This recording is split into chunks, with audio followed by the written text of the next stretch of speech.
11장 12절부터 25절까지 보겠습니다.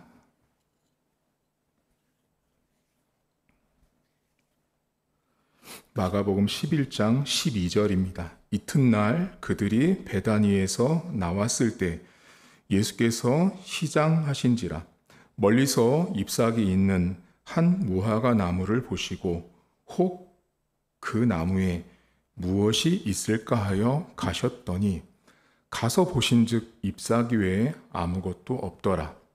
이는 무화과의 때가 아님이라. 예수께서 나무에게 말씀하여 이르시되 이제부터 영원토록 사람이 내게서 열매를 따먹지 못하리라 하시니 제자들이 이를 듣더라. 그들이 예루살렘에 들어가니라. 예수께서 성전에 들어가사 성전 안에서 매매하는 자들을 내쫓으시며 돈 바꾸는 자들의 상과 비둘기 파는 자들의 의자를 둘러 엎으시며 아무나 물건을 가지고 성전 안으로 지나다님을 허락하지 아니하시고 이에 가르쳐 이르시되 기록된 바 내 집은 만민이 기도하는 집이라 칭함을 받으리라 하지 아니하였느냐. 너희는 강도의 소굴을 만들었도다 하시매 대제사장들과 서기관들이 듣고 예수를 어떻게 죽일까 하고 꾀하니 이는 무리가 다 그의 교훈을 놀랍게 여김으로 그를 두려워함일러라. 그리고 날이 저물매 그들이 성 밖으로 나가더라. 그들이 아침에 지나갈 때 무화과 나무가 뿌리째 마른 것을 보고 베드로가 생각이 나서 여짜오되 라피여 보소서 저주하신 무화과 나무가 말랐나이다. 예수께서 그들에게 대답하여 이르시되 하나님을 믿어라. 내가 진실로 너희에게 이르노니 누구든지 이 산더러 들리어 바다에 던져지라 하며 그 말하는 것이 이루어질 줄 믿고 마음에 의심하지 아니하면 그대로 되리라. 그러므로 내가 너희에게 말하노니 무엇이든지 기도하고 구하는 것은 받은 줄로 믿으라. 그리하면 너희에게 그대로 되리라. 서서 기도할 때에 아무에게나 혐의가 있거든 용서하라. 그리하여야 하늘에 계신 너희 아버지께서도 너희 허물을 사하여 주시리라 하시니라. 아멘. 오늘 마가복음 11장은 무화과 나무를 저주하신 예수님의 모습이 등장합니다. 그런데 무화과 나무는 성경 안에서 이스라엘을 상징하는 나무입니다. 오늘 이 성경에 무화과 나무를 저주하는 장면은 단순히 무화과 나무가 아니고 예수님께서 그 당시 유대사회, 그 당시 이스라엘 백성들을 향해서 말씀하고 있는 그 시대를 향한 경고, 그 시대를 향한 하나님의 마음을 전하고 있다는 걸 주목을 해 보셔야 합니다. 먼저 오늘 성경은 매우 문학적인 구조를 가지고 기록된 성경인데요. 여러분들 12절부터 14절까지를 하나의 묶음으로 묶으시고요. 거기를 A라고 쓰시면 됩니다. A. 그리고 15절부터 19절까지를 B라고 쓰시면 됩니다. 그게 한 덩어리고요. 그 다음 20절부터 마지막 25절까지 A-라고 쓰시면 됩니다. 무슨 말이냐면 A, B, A- 이렇게 성경의 구조가 형성이 되어 있는데 맨 앞에 A, 즉 무화과 나무 이야기를 말씀하시고 맨 끝에 A- 다시 또 무화과 나무를 말씀하세요. 그리고 그 사이에 B라고 하는 그 성전을 깨끗하게 하는 성전 이야기가 들어가 있습니다. 요게 이 마가복음 11장의 이 구조, 문학적인 그 이스라엘 히브리 문학을 패턴으로 기록된 형식이라고 보시면 됩니다. 자, 그런데 오늘 성경에 예수님께서 무화과 나무를 말씀하시고 무화과 나무가 마르는 사건 중간에 무슨 이야기가 포함되어 있냐면 성전에 대한 이야기를 하세요. 성전에서 물건 파는 사람들을 다 내어 쫓으시면서 예수님께서 이곳은 기도하는 집이라고 말씀하신 다음에 어디를 보시냐면 이 24절부터 보세요. 오늘 성경의 끝에 무화과 나무를 이야기하고 맨 끝에 다시 이 성전에 대한 이야기를 살짝 하시거든요.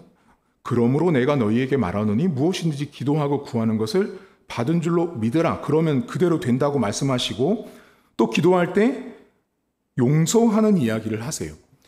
지금 성전에서 물건 파는 사람들을 다 내어 쫓고 성전이라는 곳은 물건 파는 곳이 아니라 성전이라는 곳은 두 가지의 기능이 있다라는 걸 예수님이 말씀하세요. 첫 번째가 뭐냐면 기도해서 응답받는 장소, 기도하는 곳이라는 것을 말씀하세요. 그게 성전의 기능. 두 번째는 용서하는 거라고 말합니다. 그러니까 이 당시 유대사회, 이스라엘 사람들에게서 가장 핵심이 되는 삶의 중심은 어디였냐면 성전이었습니다.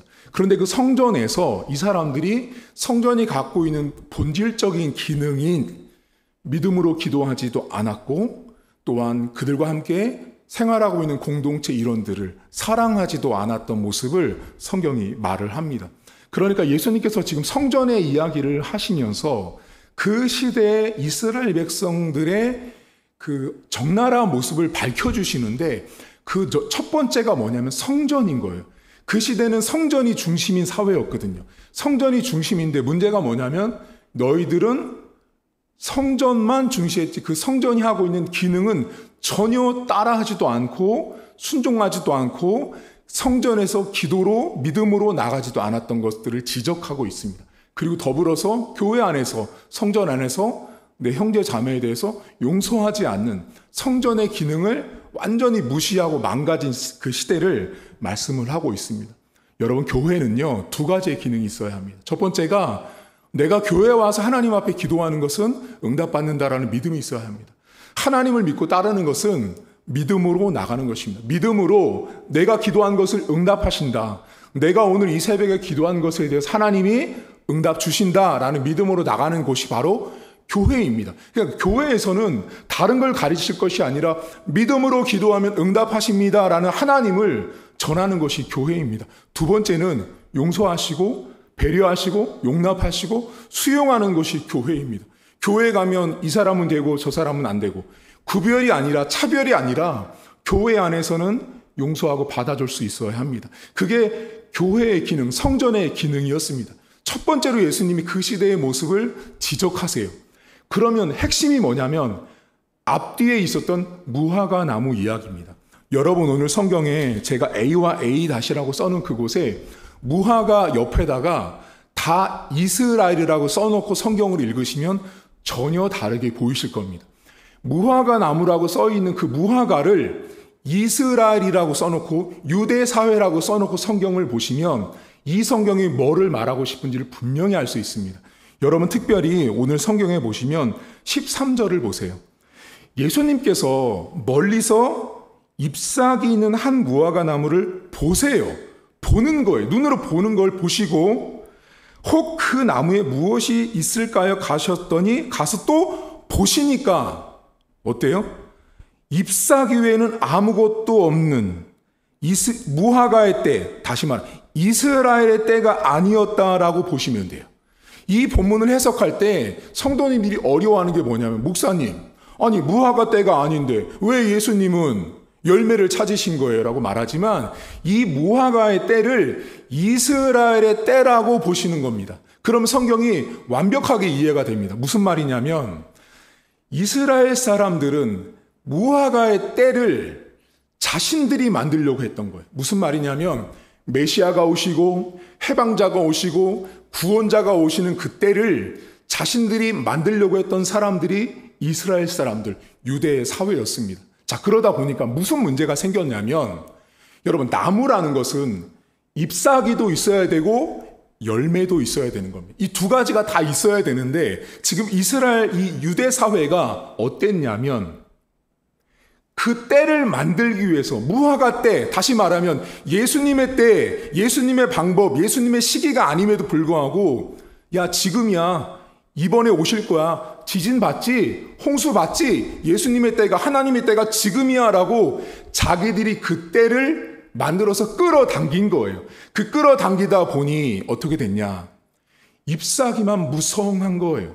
그래서 예수님이 가보셨더니 열매가 없는 이스라엘의 모습을 예수님이 사실은 엄청나게 고발하고 있는 겁니다. 여러분 우리가 이 무화과의 때를 잘 기억하셔야 돼요. 무화과의 때는 다른 말로 하면 유대인들이 바랐던 때, 이스라엘 백성이 바랬던 때라고 보시면 됩니다. 여러분, 때는요, 예수님이 일하시고 메시아가 오시고 예수님이 모든 일을 하시는 때는 하나님이 정하세요. 그런데 지금 유대인들이 어떻게 생각했냐면, 지금 그들 앞에 있는 예수님은 그들이 생각했던 메시아의 때로 오신 메시아가 아닌 거죠. 당신은 목수의 아들이지, 당신은 나사렛에서 오신 사람이지, 당신이 메시아가 될 수 없다라고 생각했기 때문에 그들이 생각하는 그 때를 예수님이 엄청나게 치밀하게 지적하시는 거예요. 여러분, 우리가 교회에서 신앙생활을 할 때요, 때를 내가 만들고 내가 정하고 내가 규정합니다. 여러분, 하나님의 때와 인간의 때가 분명히 다르다는 걸 아셔야 되는데, 지금 유대인들에게 엄청난 약점이 있습니다. 그것이 뭐냐면 자신들이 무화과의 때를 정하고 만들려다 보니, 여러분 생각해 보세요. 나무가 열매를 맺으려면 잎사귀가 자라면서 광합성도 하고 수확이라고 하는 과정이 있어야 되는데, 그거 다 생략하고 잎사귀만 많은 거예요. 눈에 보이는 것만 많아진 거죠. 시야에 들어와서 보기 좋은 거, 남들이 겉에서 봤을 때 와, 화려해 보이는 것만 집중한 거예요. 그래서 성전만 중시했던 사람들이에요. 화려한 것들. 여러분, 오늘 이 잎사귀가 무성하고 잎사귀만 있는 무화과를 보시면서 교회를, 우리의 신앙을 한번 돌아보셔야 합니다. 여러분, 우리가 분명히 하나님께서 우리가 성전에서 일을 하고 하나님의 백성으로 살아갈 때 정말 우리의 삶 가운데 잎만 무성할 수 있어요. 근데 예수님이 뭐를 지적하냐면, 그 잎만 무성한, 잎만 존재하는 사람들은 결국은 어떻게 되냐면 20절 보세요, 여러분. 그들이 아침에 지나갈 때 무화과 나무가 뿌리째 말라버리죠. 여러분, 저는 이 성경을 볼 때 여기 부분이 되게 저는 무섭게 들립니다. 왜냐하면 잘 보세요. 잎사귀만 중시했던 사람들이었어요. 잎만, 겉만 중시했던 사람들을 결국 하나님이 어떻게 하시냐면 뿌리를 마르게 하시잖아요. 잎을, 화려한 것을 강조하는 신앙인, 교회, 외관, 겉모습, 하나님이 어떻게 하시냐면 뿌리를 마르게 하시는데요. 저는 이 성경을 어떻게, 이건 제 개인적인 해석입니다. 저는 이 뿌리를 뭐로 보냐면요, 말씀이 없는 거예요. 인생의, 교회의 뿌리는 정말로 말씀인데 겉을 너무나 중시하다 보니까 교회가, 성도들이 정말 영양분을 공급하고 빨아들여야 되는 핵심이 되는 말씀이 말라서 없는 거예요. 오죽하면 구약성경에 말씀이 없어서 기갈이라고 말하잖아요, 여러분. 뿌리째 말라버려가지고 하나님의 말씀이 없는 교회에 신앙인이 되어 있다라는 것입니다. 여러분, 오늘 우리가 하루를 출발하면서 여러분 잎사귀가 많으십니까? 여러분, 잎을 강조하고 외관을 강조할수록 우리가 뿌리가 말라갈 수 있다는 걸 정말 깊이 생각해야 합니다. 여러분, 우리 교회는 외관을, 외모를 중시하지 않습니다. 제 자체가 그런 것들을 용납하지 않습니다. 여러분들 삶에 잎사귀만 바라보지 마십시오. 여러분, 교회들이 담임 목사를 청빙할 때 그 담임 목사는 유학 갔다 왔어야 돼, 박사학위 있어야 돼, 집안이 몇 대 때 신앙을 갖고 있어야 돼. 여러분, 이런 것들은 본질이 아닙니다. 그런데 본질이 아닌 것을 붙들고 그것이 자신들의 화려함을 과시하고 자랑합니다. 목회자들이 보는 이 신문이 있습니다. 신문에 보면 담임 목사 청빙하는 그 이력서를 보면요, 온통 저는 뭐로 보이냐면 잎사귀만 보이는 거죠. 무슨 증명서부터 온통 잎사귀 많은 사람, 잎사귀가 풍성한 사람을 뽑아옵니다. 그런데 어떤 일이 생기냐면, 제가 아는 모 교회는 엄청나게 큰 대형 교회에서 10몇 년을 사역한 부목사님을 청빙해서 담임 목사를 세웠습니다. 잎이 대단히 무성했습니다. 유학파의 실력은 짱짱했습니다. 집안도 대단했습니다. 그런데 그분이 3년 만에 그 교회에서 쫓겨났습니다. 그 교회가 실수한 게 뭔지 아세요? 잎사귀만 봤습니다. 사람을 보지 않고 뿌리를 보지 않고 말씀이 있는 목사인가 없는 목사인가를 구별하지 못하고 결국은 잎사귀만 봤을 때 그 교회가 무너지는 걸 제가 봤습니다. 오늘 하루 여러분 겉을 너무 중시하지 마십시오. 겉만 보고 잎사귀만 보면 볼수록 우리의 뿌리가 말라갈 수 있다는 사실을 항상 경각심을 가지셔야 합니다. 내 뿌리는 말라 있는지 축축한지 말씀으로 늘 내 뿌리가 젖어 있는지를 보셔야 하는 겁니다. 그 안에서 내가 영양분을 공급받고 살고 있는지, 그때 갔을 때 여러분 어떤 나무는 잎사귀가 없어도요 열매를 맺는 나무들이 있는 거 아십니까? 잎사귀가 중요한 것이 아니라 결국은 열매라는 사실을 기억하시고, 하나님 오늘도 잎이 중요한 신앙인, 잎사귀가 중요한 교회, 번듯하고 화려하고 세상말로 삐까번쩍한 것만 행사하고 진행하는 교회, 목회자, 성도가 아니라 정말 중심을 강조하고 말씀을 강조하는 오늘 하루가 되었으면 좋겠습니다. 하나님 아버지, 교회가 왜 이렇게 변했는지는 모르겠지만 자꾸만 잎사귀를 강조합니다. 잎을 강조하고 화려한 이파리를 가지고 있는 담임 목사를 청빙합니다. 제가 목회자로 살았지만, 저도 목회자지만 그 신문 광고를 볼 때마다 항상 왜 이런 사람이 교회에 필요하지? 왜 이런 이력까지 가지고 있는 사람이 필요하지? 왜 학교에서 신학교에서 받았던 성적표가 왜 담임 목사가 되는데 필요하지라는 생각을 저는 했습니다. 하나님, 중요할 수 있지만 그것은 본질이 아닌데 교회들이 끊임없이 잎사귀만 봅니다. 잎사귀 좋고 멋지고 화려하고 남들에게 자랑할 만한 그런 교회 건물, 빚을 수백억을 지면서 교회를 짓습니다. 하나님, 오늘 무화과 나무가 곧 1세기 당시 유대인들의 모습이었고 오늘을 살고 있는 크리스찬들의 모습입니다.